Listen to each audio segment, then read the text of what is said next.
Shalom, Ibu Bapak Saudara yang dikasihi oleh Tuhan Yesus Kristus. Bersyukur atas setiap sukacita yang boleh kita alami di sepanjang hidup kita.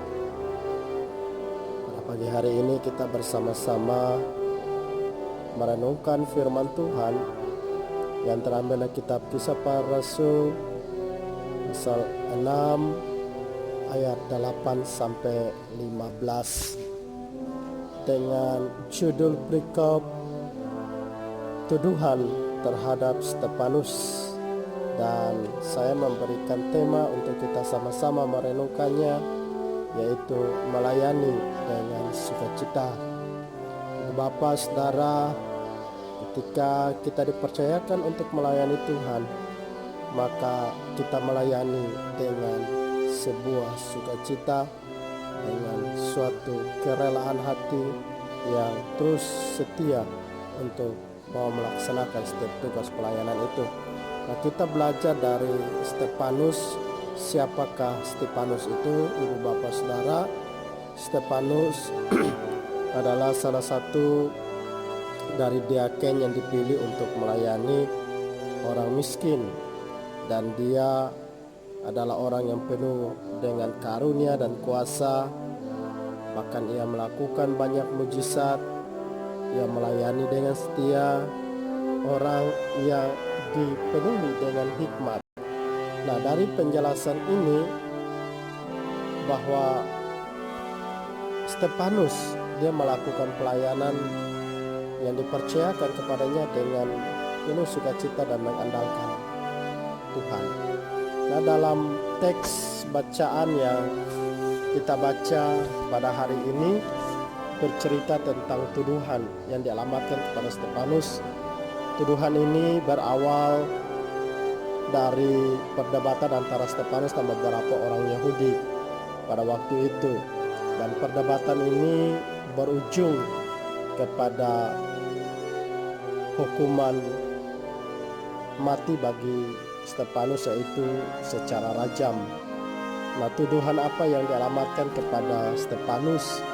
Ada dua tuduhan yang ditujukan kepada Stefanus. Yang pertama yaitu mereka menuduh Stefanus menghujat hukum Taurat. Nah, hukum Taurat bagi orang Yahudi adalah suatu hukum yang sakral karena diberikan langsung oleh Allah kepada orang Yahudi melalui Musa, sehingga hukum Taurat menjadi sesuatu yang penting bagi mereka.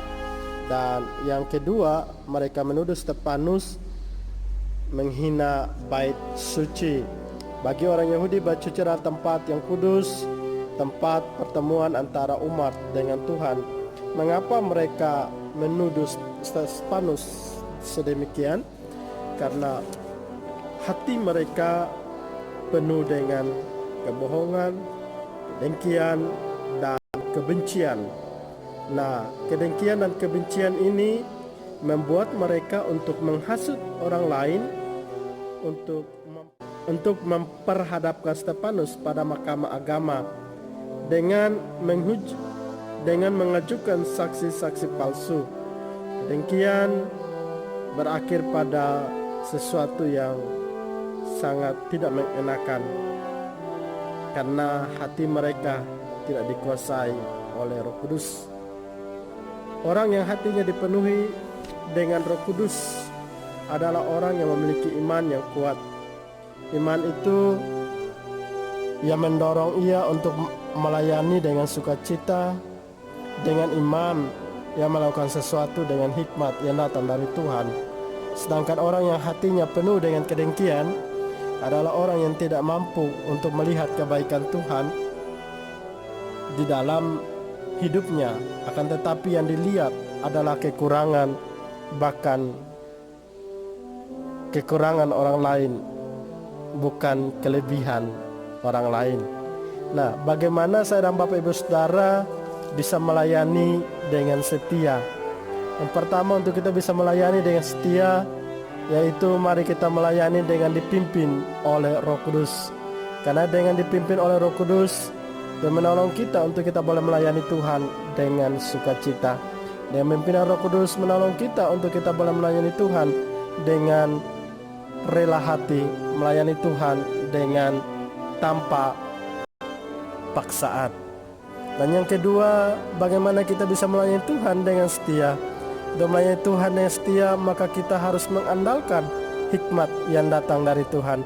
Dengan hikmat yang datang dari Tuhan, itu menolong kita untuk kita boleh melakukan sesuatu dengan penuh pertimbangan, melakukan pelayanan dengan sukacita dan melakukannya dengan tanpa paksaan, karena hikmat itu menolong kita untuk kita melakukan pekerjaan Tuhan dengan sukacita. Marilah kita melayani Tuhan dengan penuh sukacita, dengan hati yang murni dan tulus. Amin. Tuhan Yesus memberkati.